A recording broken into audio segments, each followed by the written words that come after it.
جی صاحب تو دعوت اللہ کے سلسلے کے اندر، دعوت و تبلیغ کے سلسلے کے اندر،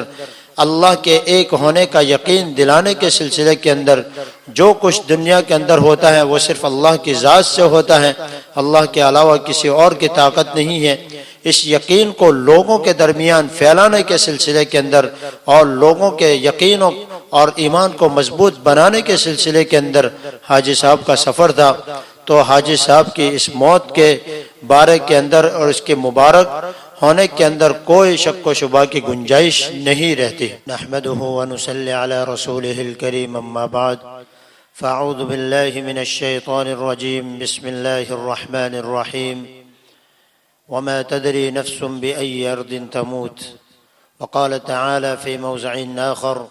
قل لكم ميعاد يوم لا تستأخرون عنه ساعة ولا تستقدمون، صدق اللہ مولانا العظیم۔ محترم سامعین و ناظرین، اللہ تبارک و تعالی نے دنیا کے اندر انسان کو جو وجود بخشا،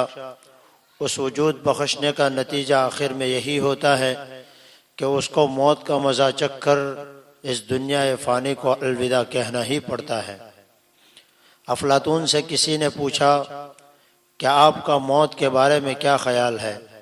تو افلاطون نے یہی جواب دیا کہ زندگی ملنا یہی علامت ہے کہ اس کو موت آنی ہی آنی ہے۔ دوستو، ہفتے کے دن جب میں صبح میں فجر کی نماز پڑھ کر گھر پر پہنچا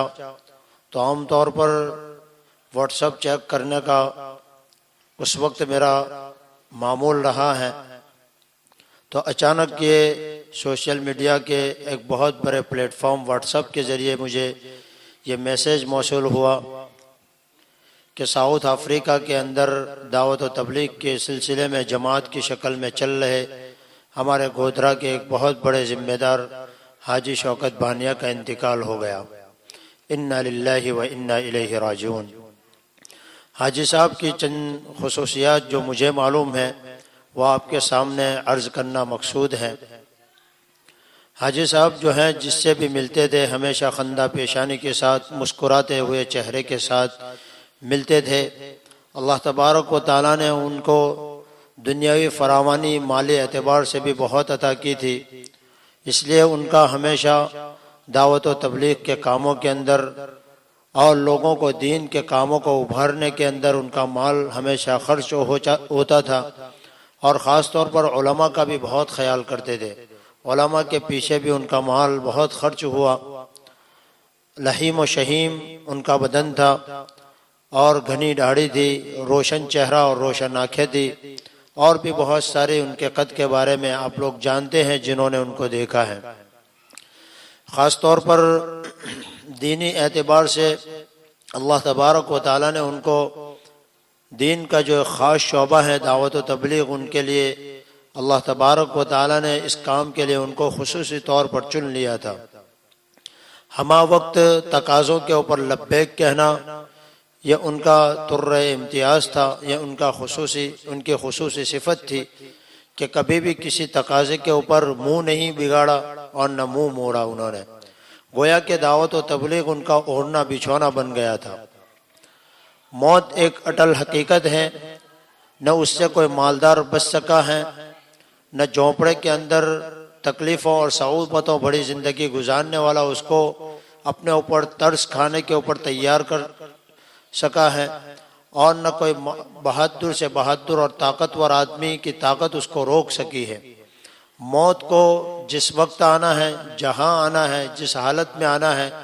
وہ آتی ہی ہے اور یقیناً آئے گی اور آدمی کو لے کر چلی جاتی ہے۔ لیکن کچھ لوگوں کی موت قابل رشک ہوتی ہے، قابل سعادت ہوتی ہے، اور ایسی ہوتی ہے کہ اس کے اوپر علماء بھی چپ نہیں رہ سکتے۔ بالکل یہی حالت تھی ہمارے حاجی شوکت بھانیہ صاحب کی کہ ان کی زندگی بھی بہت قلندرانہ انداز میں گزری۔ دعوت و تبلیغ کے پیچھے اپنے مال کو فراوانی کے ساتھ خرچ کرنا، علماء کے پیچھے خرچ کرنا، مدارس اور مساجد کا اندر خاص طور پر خاص خیال رکھنا۔ چونکہ اس سلسلے کے اندر حاجی صاحب کی خدمت کے اندر مجھے 11 سال جانے کا موقع ملا مدرسے کے چندے کے سلسلے میں، اس لیے میں اس سلسلے میں بہت اچھی طرح واقف ہوں کہ حاجی صاحب کے پاس جب شملہ ان کے آفس کے اوپر جانا ہوتا تھا تو بہت ہی احترام، اعزاز اور اکرام کے ساتھ وہ اپنے پاس بٹھاتے تھے، اور جیسا موسم ہوتا تھا، اگر گرمی کا موسم ہوتا تھا تو ٹھنڈے کے ذریعے ہمارا استقبال کرتے تھے، مہمانی کرتے تھے، اور اگر ٹھنڈی کا موسم ہوتا تھا تو چائے وغیرہ کے ذریعے ہمارا استقبال اور احترام اور ہماری ضیافت اور مہمانی کرتے تھے۔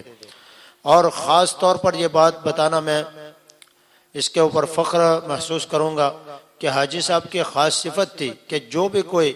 مدرسے اور مسجد کے کام کے لیے اور اس کی خدمت کے سلسلے میں ان کے پاس پہنچتا تھا تو حاجی صاحب کی خاص عادت تھی کہ مدرسے یا مسجد کی سلسلے کے اندر وہ خدمت پیش کرتے تھے چندے کی شکل میں، اس کے ساتھ ساتھ اس وصول کرنے والے کو بھی عام طور پر وہ ہدیہ دیا کرتے تھے، ذاتی ہدیہ دیا کرتے تھے، اور اس سے ہمت افزائی بھی کیا کرتے تھے۔ حاجی صاحب کا یہ خاص ایک طرح امتیاز تھا، اور حاجی صاحب کی ایک خاص صفت تھی کہ مدرسے کے یا مسجد کے چندے کے ساتھ ساتھ اس وصول کرنے والے کو بھی ذاتی طور پر ہدیہ دیا کرتے تھے۔ تو بہرحال اللہ تبارک و تعالیٰ نے ان کو جو مال دیا تھا وہ مالی اعتبار سے بھی اور اپنی جان کے اعتبار سے بھی دعوت اللہ اور دعوت و تبلیغ کی نشر و اشاعت کے اندر انہوں نے اپنی پوری زندگی گزار دی۔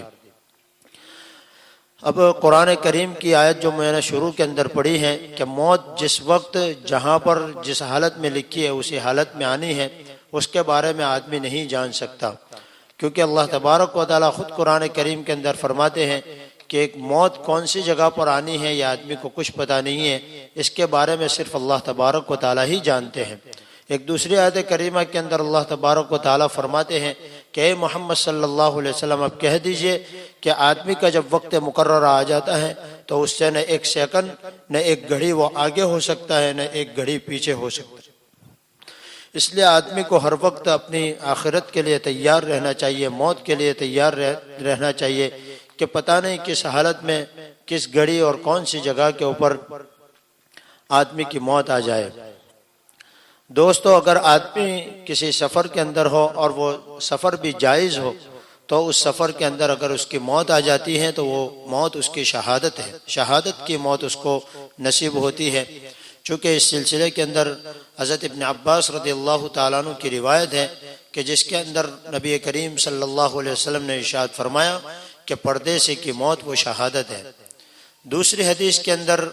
اللہ کے رسول صلی اللہ علیہ وسلم نے ارشاد فرمایا، جو حضرت عبداللہ ابن عمرو رضی اللہ تعالیٰ عنہ کی روایت ہے،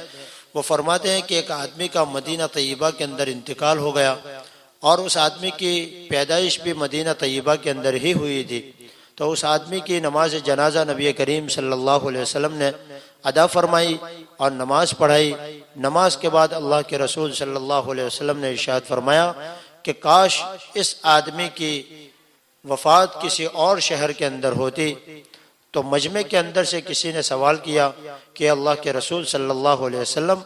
آپ ایسی تمنا کیوں کر رہے ہیں؟ تو اللہ کے رسول صلی اللہ علیہ وسلم نے اس کا جواب دیتے ہوئے ارشاد فرمایا کہ اگر اس کی جائے پیدائش کے علاوہ کسی اور شہر کے اندر اس کی موت آتی، اس کی وفات ہوتی، تو اللہ تبارک و تعالیٰ اس کی جائے پیدائش سے لے کر اس کی جائے وفات یعنی جہاں اس کی موت آئی ہے ان دونوں کے درمیان کی جگہ کو پیمائش کر کے اور ناپ کر کے اتنی جگہ اللہ تبارک و تعالیٰ اس کو جنت میں عطا فرما دے۔ تو اس طرح جائز سفر کے اندر اگر کسی کی موت آتی ہے تو وہ شہادت کی موت ہے۔ اب ماشاءاللہ ہمارے حاجی صاحب تو دعوت اللہ کے سلسلے کے اندر، دعوت و تبلیغ کے سلسلے کے اندر، اللہ کے ایک ہونے کا یقین دلانے کے سلسلے کے اندر جو کچھ دنیا کے اندر ہوتا ہے وہ صرف اللہ کی ذات سے ہوتا ہے، اللہ کے علاوہ کسی اور کی طاقت نہیں ہے۔ اس یقین کو لوگوں کے درمیان پھیلانے کے سلسلے کے اندر اور لوگوں کے یقین اور ایمان کو مضبوط بنانے کے سلسلے کے اندر حاجی صاحب کا سفر تھا۔ تو حاجی صاحب کی اس موت کے بارے کے اندر اور اس کے مبارک ہونے کے اندر کوئی شک و شبہ کی گنجائش نہیں رہتی۔ دعا ہے کہ اللہ تبارک و تعالی حاجی صاحب کو کروٹ کروٹ چین نصیب فرمائے، ان کی بال بال مغفرت فرمائے، ان کی قبر کو جنت کا باغیچہ بنائے، اور اللہ تبارک و تعالی بغیر حساب و کتاب کے جنت الفردوس میں اول مرحلے کے اندر ان کو داخلہ نصیب فرمائے۔ اب یہ آدمی جس طرح اپنی زندگی ایک شان و شوکت کے ساتھ، ایک دینی جذبے کے ساتھ اور ایک دینی خدمت کے ساتھ گزر کر گیا، اسی طرح اس کی موت بھی ایک قلندرانہ صفت کے ساتھ ہوئی۔ ایسے دیش کے اندر، ایسے ملک کے اندر ان کی موت ہوئی کہ جس موت کے بعد ان کے جنازے کے اندر نہ گھر کا کوئی فرد تھا، نہ خاندان کا کوئی آدمی تھا، بس چند رفقا تھے، ساتھی تھے جماعت کے اندر ان کے ساتھ جو شریک تھے، اور مقامی لوگوں کے کندھوں کے اوپر اس دار فانی کو یہ کہتا ہوا خالق حقیقی سے جا ملا کہ پھول کیا ڈالو گے تربت پر میری، پھول کیا ڈالو گے تربت پر میری، خاک بھی تم سے ڈالی نہ جائے گی۔ وآخر دعوانا ان الحمد للہ رب العالمین۔